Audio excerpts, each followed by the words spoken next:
Akshay Thakrani YouTube channel को और इस बेल आइकन को क्लिक कीजिए अपनी पढ़ाई जारी रखने के लिए। धन्यवाद। हेलो स्टूडेंट, आप सबका एक बार फिर से स्वागत है हमारे यूट्यूब चैनल अक्षय ठाकरानी में।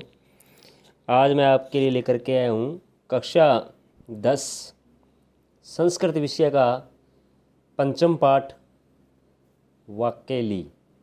वाक्यली एक पहली है, पहली पर डिपेंड एक लेसन है।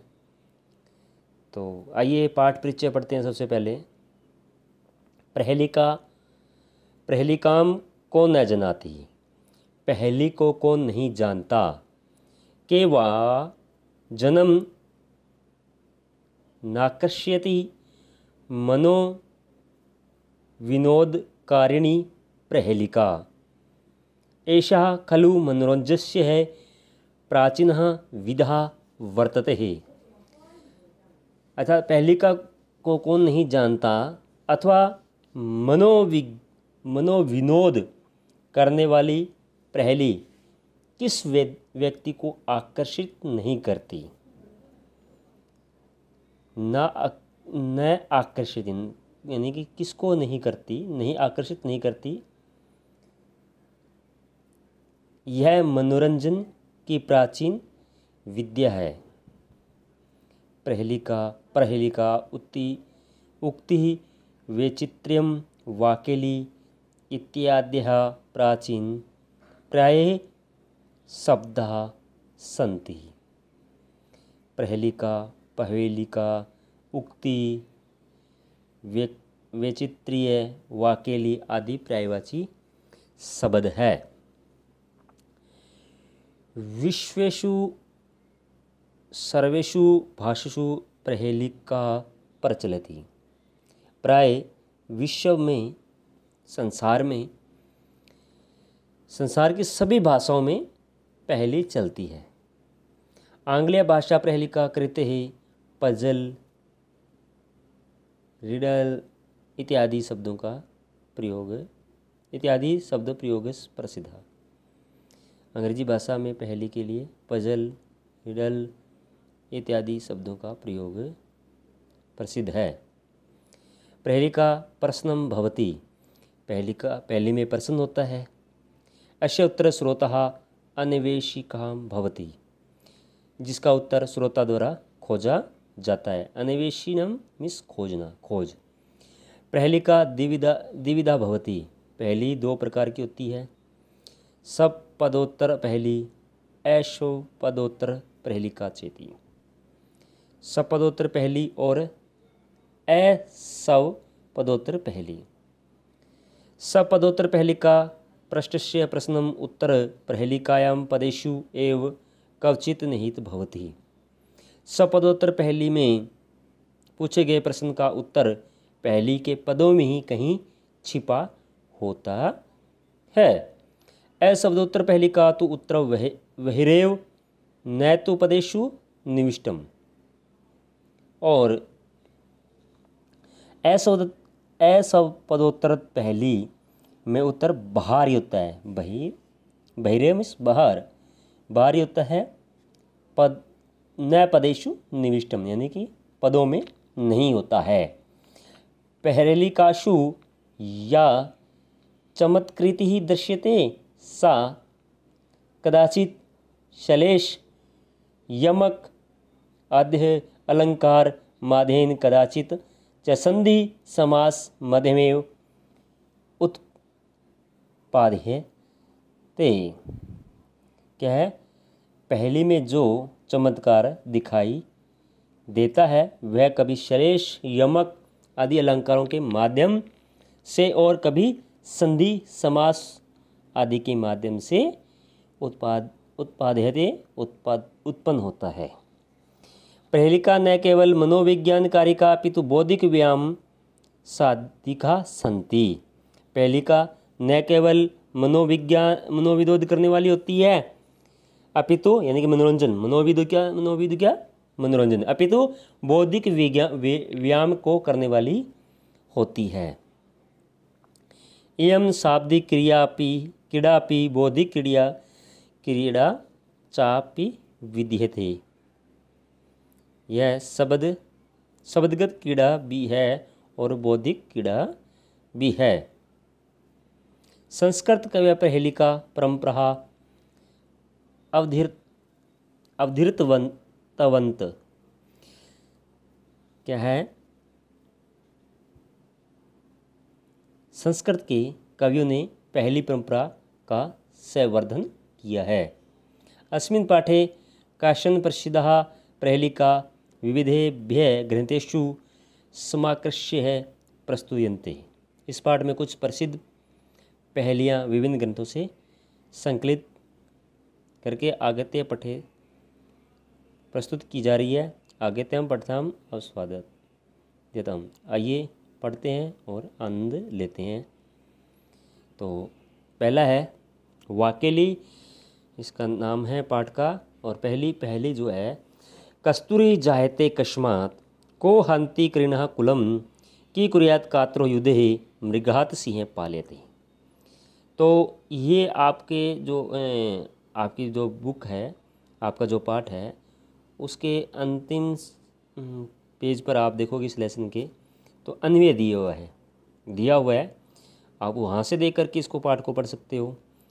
तो अन्वय इसका हम करेंगे। तो अन्वय क्या होता है? कस्तूरी कस्मात् जायते कृणः कुलम कै हंति कातर युधे किम कुर्यात् मृगात् सिंह पाल्यते। ये इसका अन्वय बनेगा जो आपके पाठ में दिया हुआ है। आप अगले एक पेज 2 पेज छोड़ करके अगले पेज पर जाओगे तो ये अन्वय दिया हुआ है, आप वहाँ से देख करके आप पढ़ सकते हो। तो अन्वय बनेगा तो कस्तूरी कस्मात् जायते। जो कस्तूरी है, कस्तूरी यानी कि सुगंधित पदार्थ द्रव्य होता है एक, वो कस्मात् जायते किससे उत्पन्न होता है? किससे उत्पन्न होता है? कस्तूरी। तो और फिर करिणा कुलम कै हंति, हाथियों के कुल को कौन मारता है? और फिर आता है कातर युद्धे किम कुर्यात्, और कायर युद्ध में क्या करता है? ये दिया हुआ है। और लास्ट में है मृगात् सिंह पलायते। तो ये तीनों लाइनों का अलग अलग उत्तर है। तो कस्तूरी कस्मात् जायते तो मृगात्, किससे उत्पन्न होती है कस्तूरी?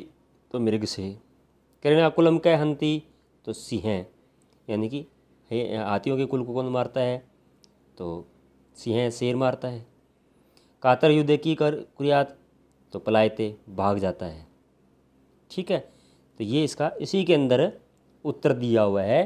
तो आपको बताया था कि पहली 2 प्रकार की होती है, सब पदोत्तर पहली और असब पदोत्तर पहली। तो ये सब पदोत्तर पहली है, क्योंकि इसी पद के अंदर इसका उत्तर छुपा हुआ है, इसी लाइन के अंदर छुपा हुआ है। तो ये सब पदोत्तर पहली भी मानी जा सकती है ना। तो फिर दूसरा आता है भोजन अंते च की पेय जयंत कश्य वे सुत कथम विष्णु पदम प्रोक्तम तर्कम सर्क्य दुर्लभम। अब इसी के अंदर देखो, इसी का उत्तर भी आएगा। तो हमें अन्वय करते हैं। अन्वय में आपका जो लास्ट पेज पे दिया हुआ भी है, वहाँ से देख पढ़ सकते हो। भोजनते च की पेयम जयंत वेकश्य सुत और विष्णु पदम कथम प्रोक्तम और तर्कम सर्कश्य और दुर्लभम, ये इसका अन्वय है। और तो इसमें तो जो पहली लाइन है उसके अंदर क्या लिखता है कि भोजन के अंत में क्या पीना चाहिए? भोजन अंत की पेयम, भोजन के अंत में क्या पीना चाहिए? तो लास्ट लाइन में आपको दिया है तर्कम। तर्कम होता है छाछ, यानी कि भोजन के अंत में क्या पीना चाहिए? छाछ। फिर आता है जयंत वे कश्य सुत। जयंत वे कश्य सुत, जयंत किसका पुत्र है? जयंत किसका पुत्र है? तो सर्कश्य, इंद्र का। और फिर आता है विष्णु पदम कथम प्रोक्तम, विष्णु का पद कैसा कहा गया है? तो फिर वो लास्ट में लिखा हुआ है, लास्ट अक्षर आपका लास्ट पद है, क्या लिखा है? दुर्लभम। तो दुर्लभ, विष्णु का पद कैसा कहा गया है? दुर्लभ। तो ये आपका 2 नंबर हुआ। अब आगे 3 नंबर लेकर के आते हैं। 3 नंबर में देखते हैं क्या लिखा है।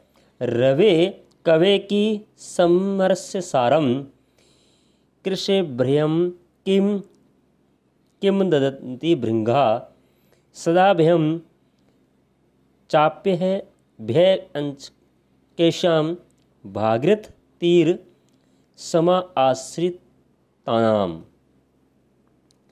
तो इसका हम जब अन्वय करेंगे तो क्या होगा। रवे कवे समरस्य च सारम किम कृष्ये भय किम भृंगा किम अदंती केशाम च सदा भयम केशाम च सदा अपि अभयम भागृत तीर समा आश्रितानाम।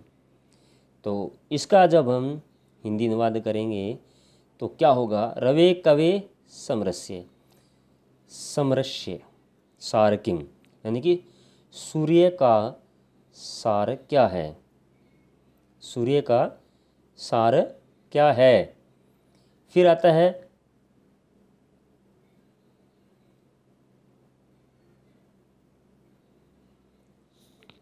है कृष्य भय किम रवे कवे समरस यानी कि सूर्य का सार क्या है और कवे समरस्य सारकिम तो कवि का सार क्या है। फिर आता है सारम समर समर समर माना तो है युद्ध का सार क्या है। फिर आता है कृष्य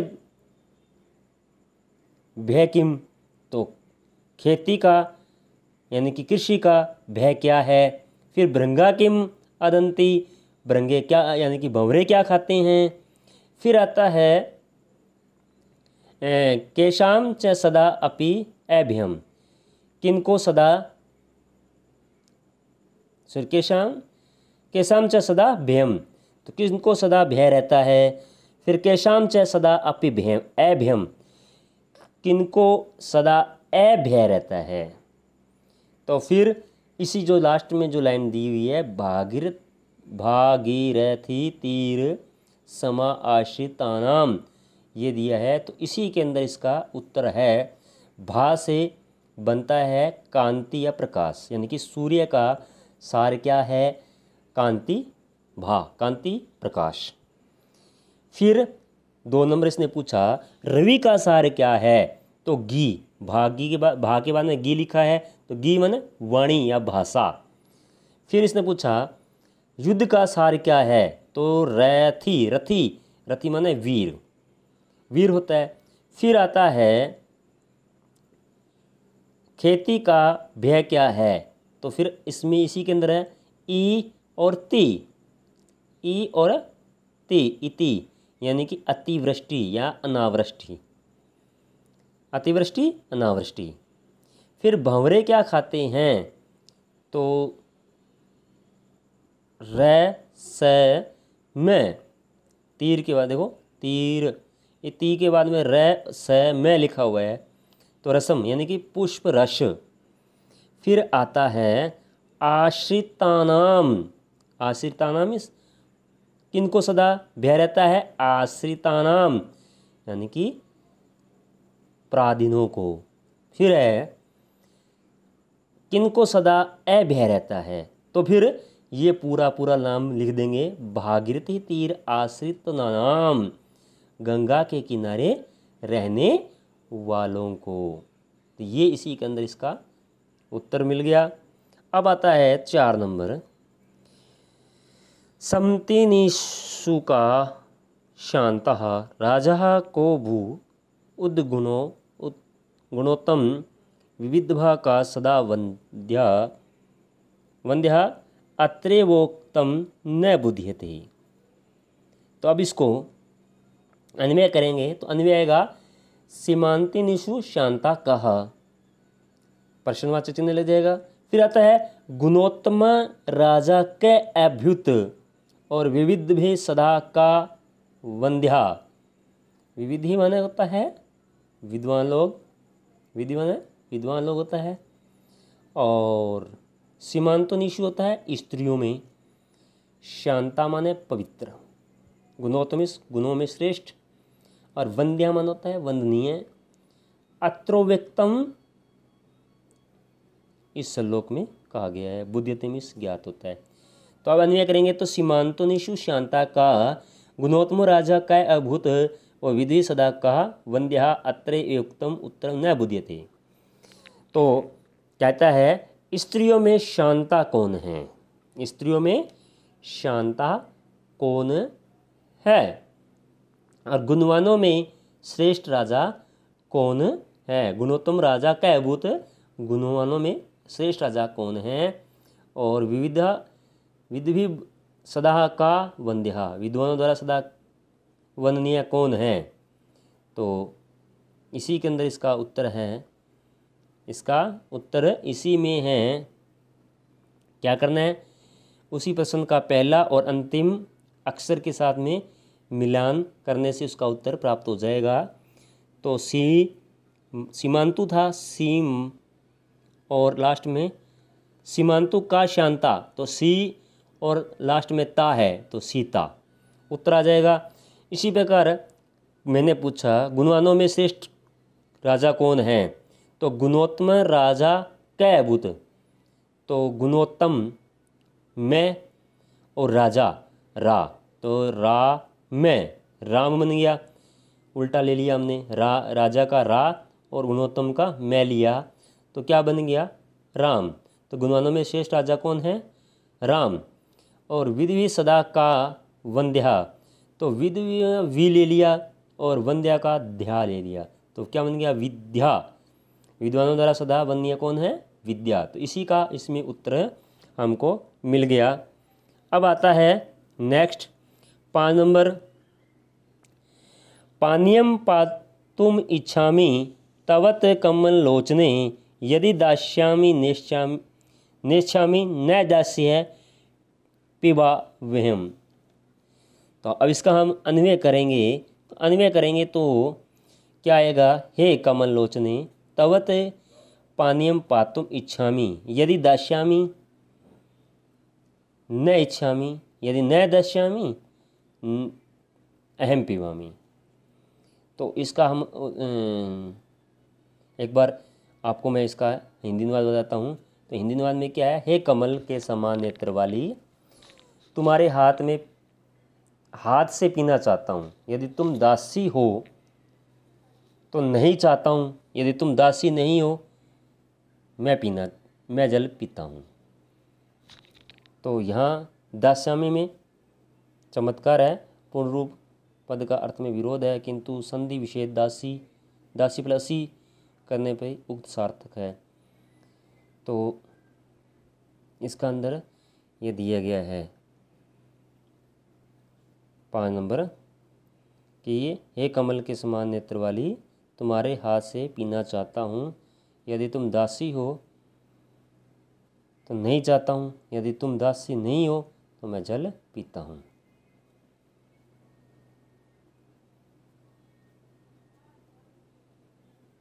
फिर आता है 6 नंबर, कै संग जाए कृष्ण का शीतल वाहिनी गंगा के द्वार पोषरणतः कै बलवंतम न बाधेत शीतम। कम संगजान कृष्ण का शीतल वाहिनी गंगा के द्वार पोषण रतः कम बलवंतम न बाधते शीतम।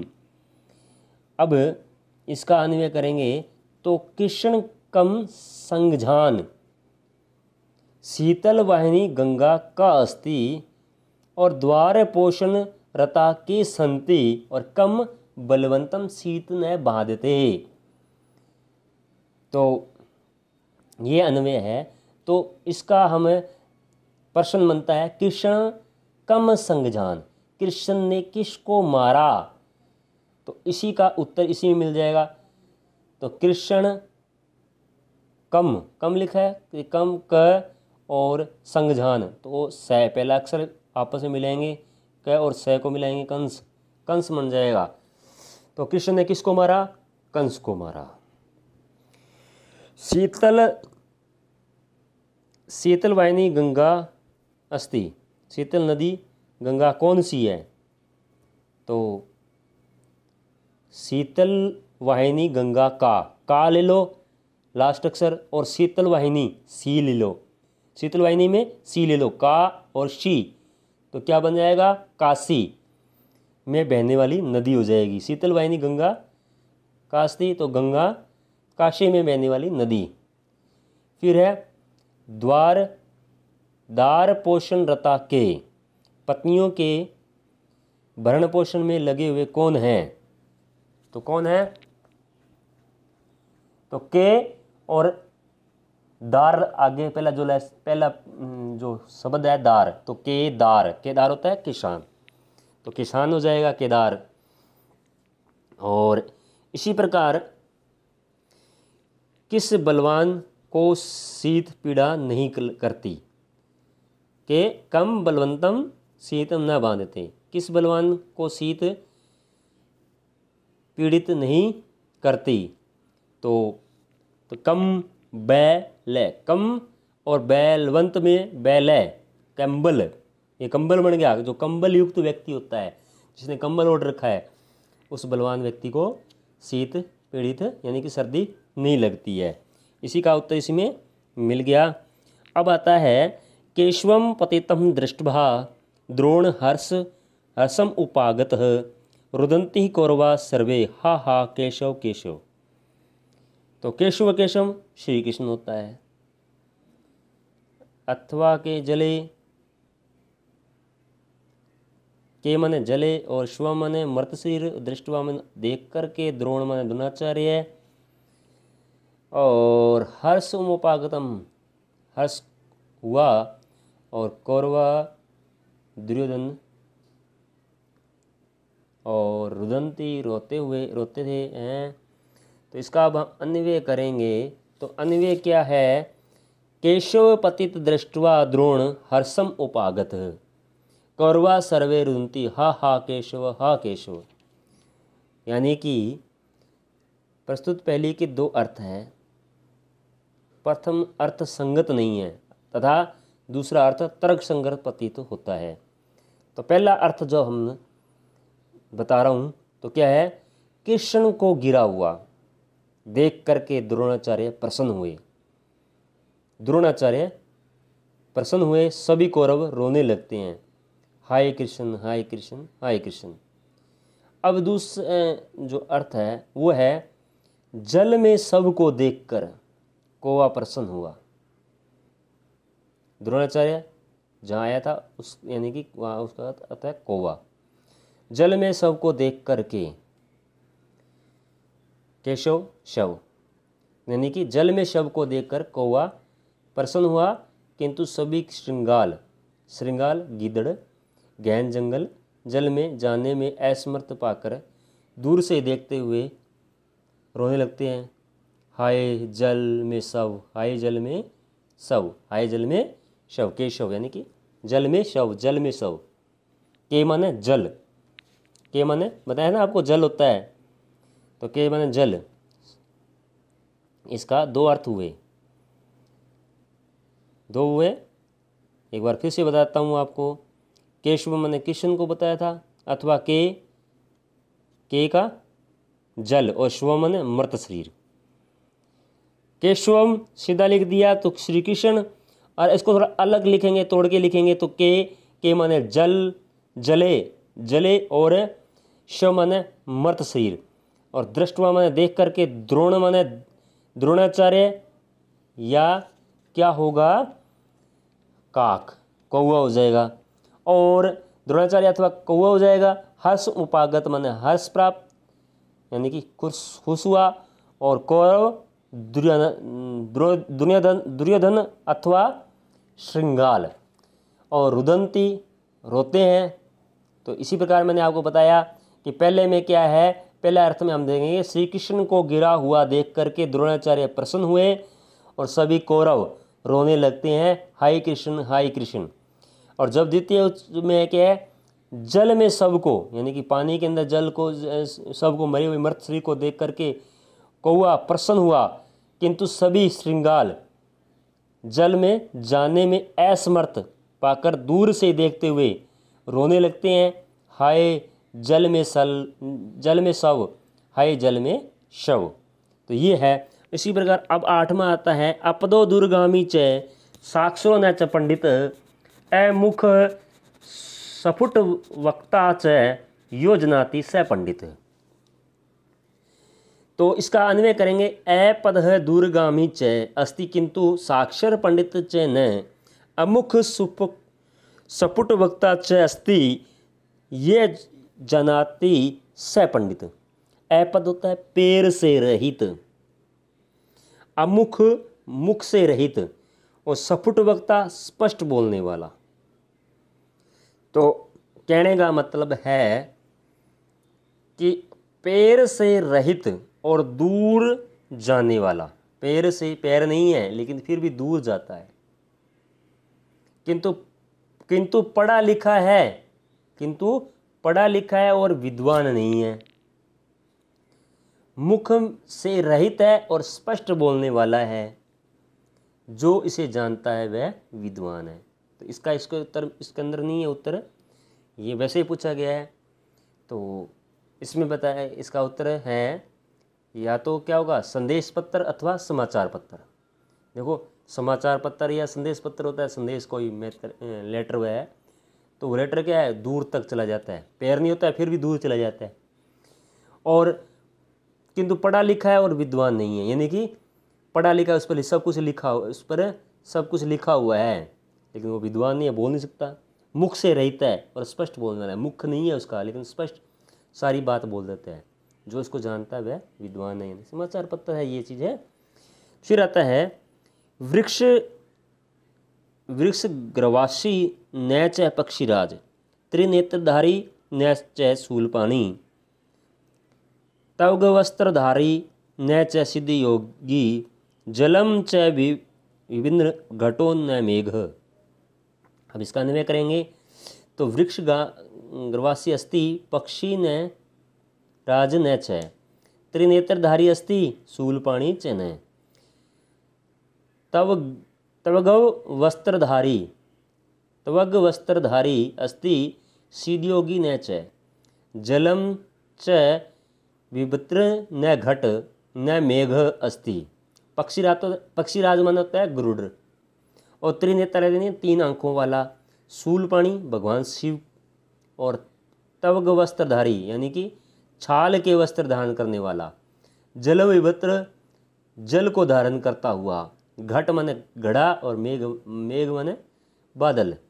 तो ये कहता है कि वृक्ष के ऊपर रहने वाला है किंतु गरुड़ नहीं है, 3 आंखों वाला है किंतु भगवान शिव नहीं है, छाल के वस्त्र धारण करने वाला है किंतु सन्यासी नहीं है, जल को धारण करता हुआ किया हुआ है लेकिन घड़ा नहीं है, और बादल भी नहीं है। यानी कहने के लिए वृक्ष के ऊपर रहता है, वृक्ष के ऊपर रहता है वो, उसके अंदर 3 आंखें हैं, और वो भगवान शिव नहीं है लेकिन छाल के वस्त्र धारण किए हुए है। ऐसी चीज़ है जिसके अंदर छाल लगी हुई है और उसके अंदर पानी भी है। तो आपको 3 चीज़ याद रखनी है। क्या रखना है कि वो एक वृक्ष के ऊपर रहता है, उसकी 3 आंखें हैं, छाल के वस्त्र धारण कर रखे हैं, और चौथा क्या है कि उसके अंदर पानी है। ये 4 चीज़ें याद रखनी है। ये चीज़ आपको क्या लग रही है कि वृक्ष के ऊपर भी लगता है, रहता है ये, और इसके 3 आंखें होती है। तो आपने कभी नारियल को देखा है?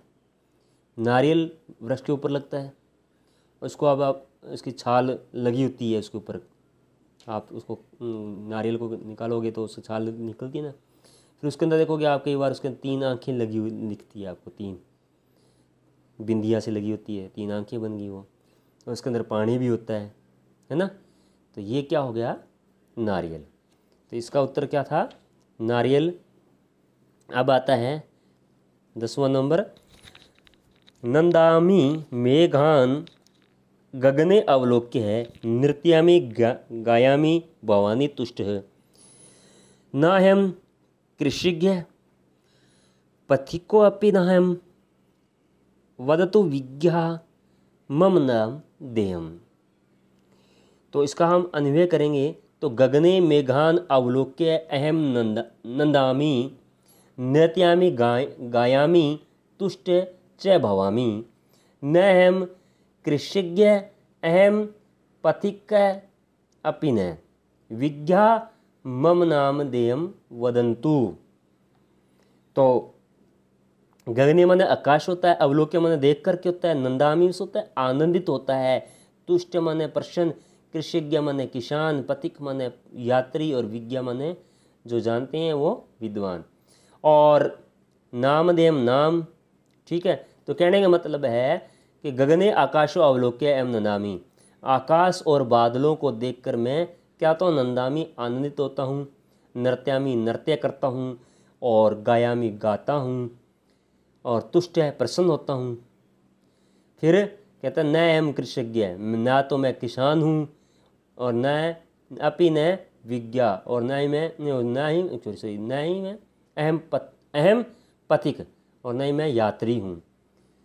मम विज्ञा मम नाम देहम वदंतु, विद्वानों मेरा नाम बताओ। ऐसा क्या चीज़ है जो आकाश में बादलों को देख करके आनंदित होता है, नृत्य करता भी है, गाता भी है, खुश भी होता है। तो आपने कभी मोर को देखा है? मोर क्या है, बादलों को देख करके खुश होता है, नाचता भी है ना, आवाज़ भी करता है, गाता भी है। तो हुए मोर, मयूर। ठीक है, तो ये था आपका लेसन। ठीक है।